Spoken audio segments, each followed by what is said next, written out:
I am not Tom, I am Precious. I know that you're holding papers that say Tom Gorau. My name is Precious Phiri. I come from Zimbabwe.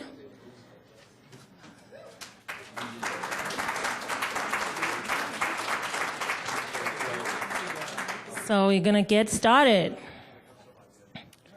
I'm an educator in holistic management, a community mobilizer and facilitator. So let's take a look at just Zimbabwe. I come from a country where we get rain for, let's say, for 30 solid days in a row, or in a spread of 3 to 4 months. So that's not a lot of rain. About 15 to 23 inches, 25 being the best of our year. What does that mean? When we see clouds like that, I took that photo one day out of my house. I'm like, that's a lot of rain. But you can get excited and you say, oh my God, we're going to receive so much rain. But then the biggest question is, where is it going? Do we have control of where it's going to go? Is it ours even? Because there are two things that happen with every drop of the rain. It's either you have it in your pocket, or it goes next door or to the next country by flash flooding. So I am a holistic management educator, a trainer, helping communities all around Zimbabwe, in Southern Africa, and anywhere in Africa or anywhere in the world to manage rangelands so that we take care of the soil, the sponge, and we take care of our water and have what we call effective water cycles. So today, my main role in this conference, which I'm so grateful for, and so grateful for all the powerful speeches and powerful talks that we got today. My brains are full, and I'm so motivated, I'm so encouraged, and I'm so thankful for all the amazing work. And it is true. Rangeland management's hydrology cycles are not a responsibility of experts. They are responsibilities of natives of every area. We need that forecast energy for us to harness water. And from Zimbabwe, I promise, I'll do the best, we'll do our best. From Africa, we'll do our best. I know India is doing their best, Australia, America. And so it's a powerful platform. Let's get into this. Is it moving? Oh, it is not. Okay.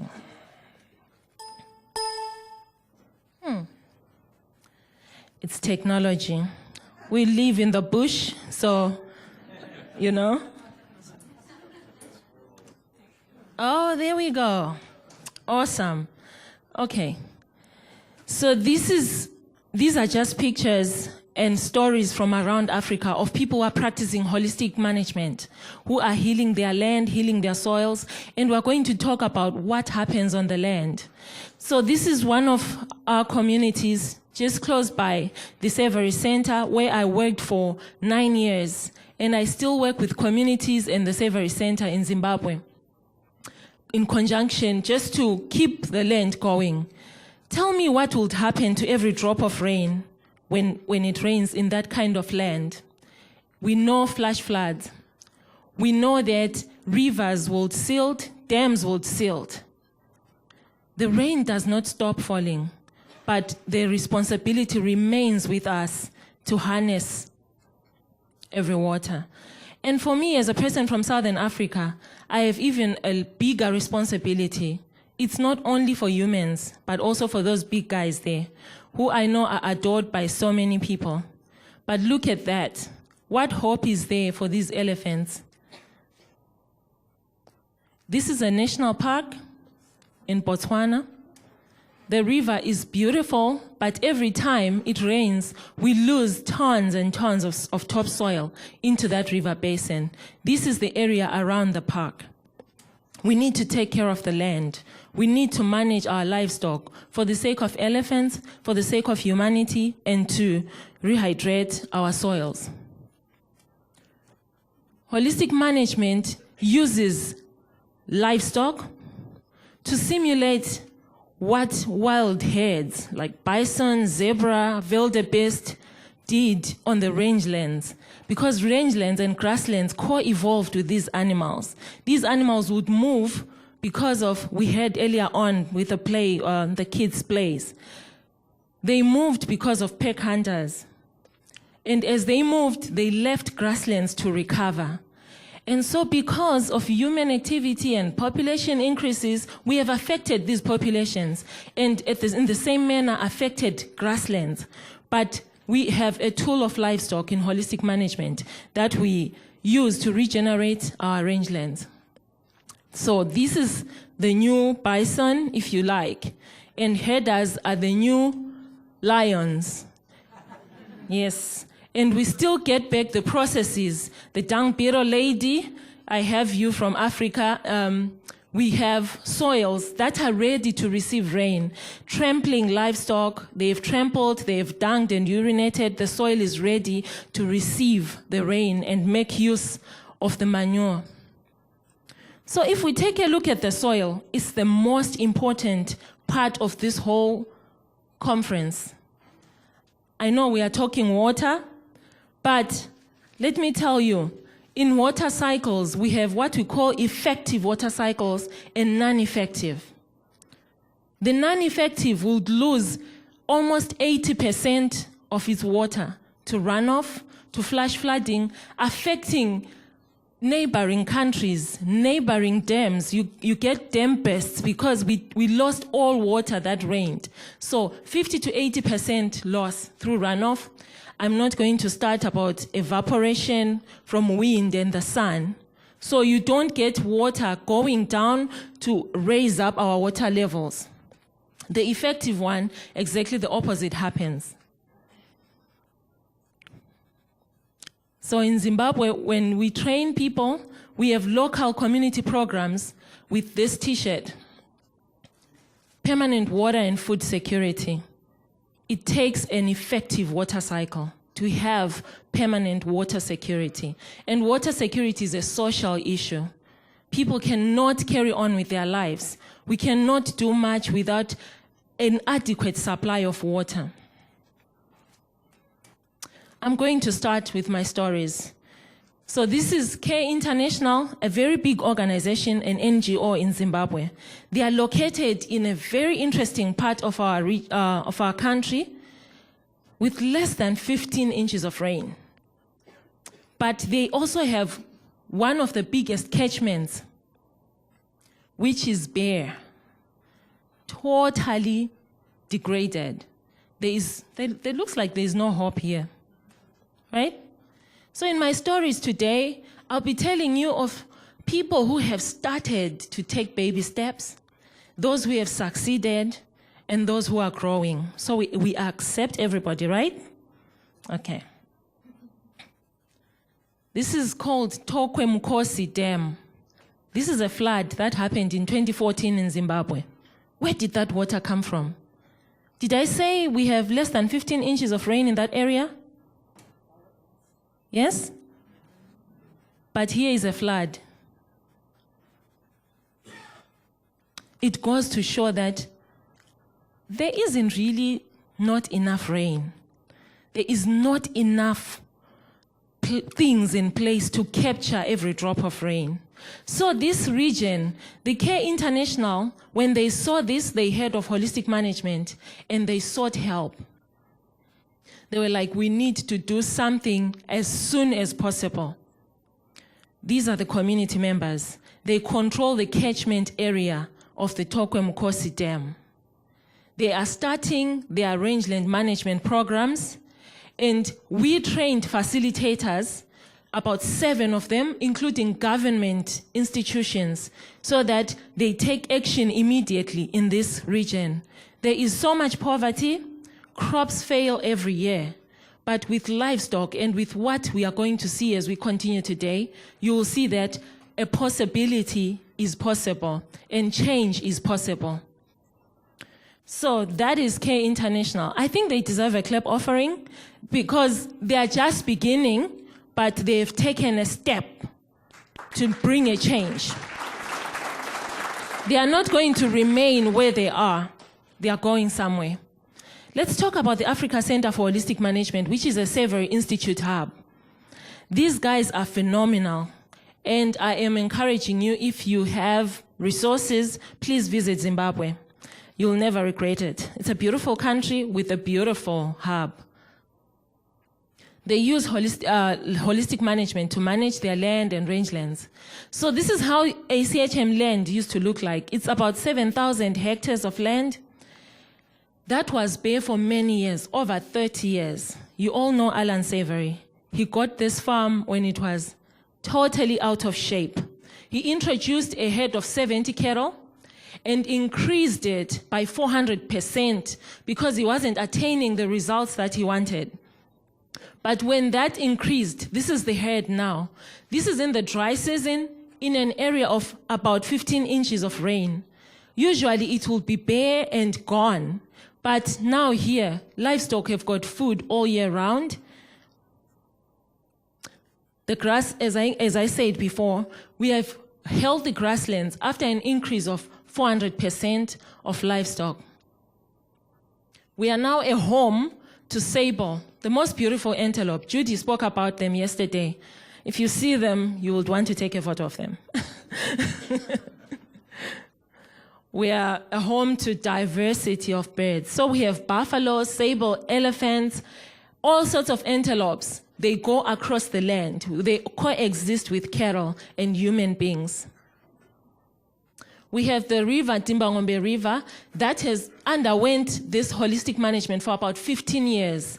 And we see it now flowing all year round. We can take a look at the streams and the stream banks.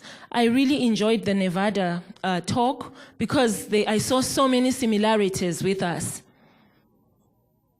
This is our beautiful river. It's a small stream, but here you can now find eagles, you can find otters and water lilies. There's so much life and diversity, and it definitely shows that we have a healthy water cycle.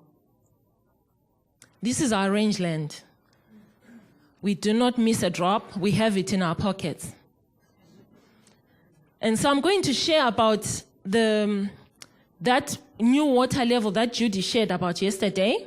I thought I would also take the honors and share about it. So this here at the bottom is a place where elephants, we called it elephant pools. Elephants came here to bath, to play, to spend their afternoon. Much later, we started to not see elephants. And you're like, have they been threatened? What's going on? To only find out that there is a new water surface upstream that happened because of our management. We have our livestock grazing all over around this small stream. This is the ground outlook of the water. You guys, you can just see for yourself just how much cover is important in regenerating our water. That's the whole water body. And livestock access this water, wildlife and elephants. We don't only manage the ranch, which is the learning site that I just showed you, but we've also been involved in training communal people. So I have a communal story, a community that has healed their own river after about 30 years of not flowing. So it's called Sizinda Community. They practice grazing planning. They are totally responsible. It's a communal effort. People where they are take charge of their water systems. And they draw their own maps, they plan their own grazing, they plan their own movement of their livestock. And this is their river. It now flows right around the year. It does not flash flood and dry up. Please note, it doesn't have the perfect river banks as we have at the learning site. But it has definitely started healing. As you can see, the grass in between. And one day we'll bring you pictures like those of Nevada. So now we take picnics, we take visitors down to the river, and we share food, we share stories. They share their aspirations and values of why they value this river, because we get elephants and buffalo now visiting, coming to drink here. Let's talk about South Africa. We trained them last year in 2014.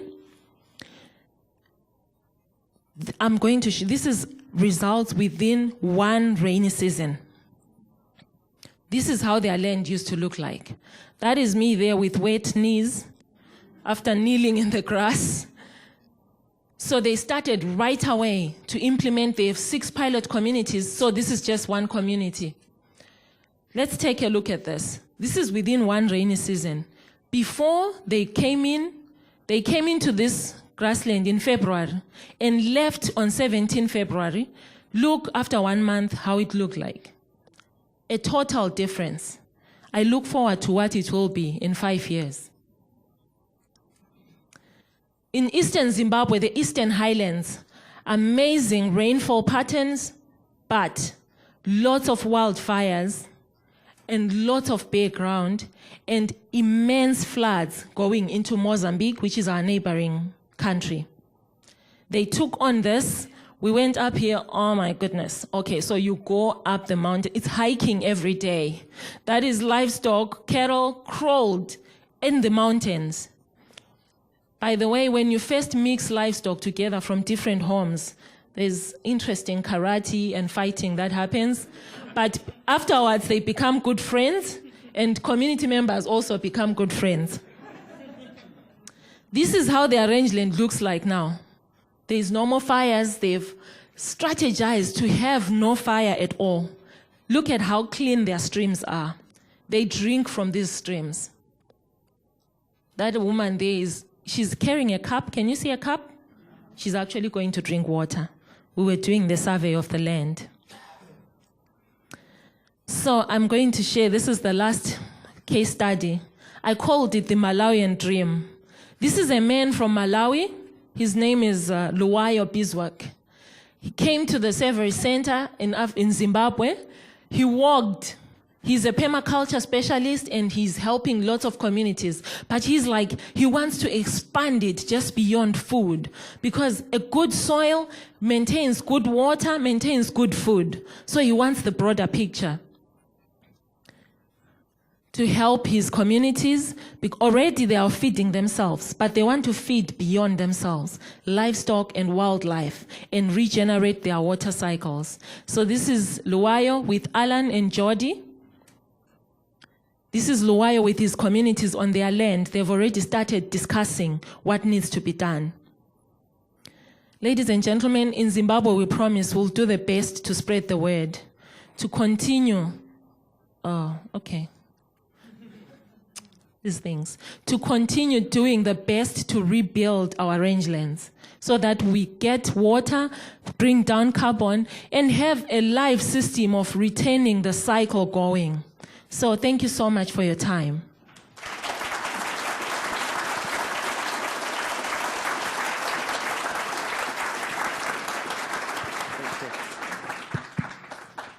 Let me just mention, Precious will also be in the morning program tomorrow, speaking as an activist with a panel including Rajendra and somebody else.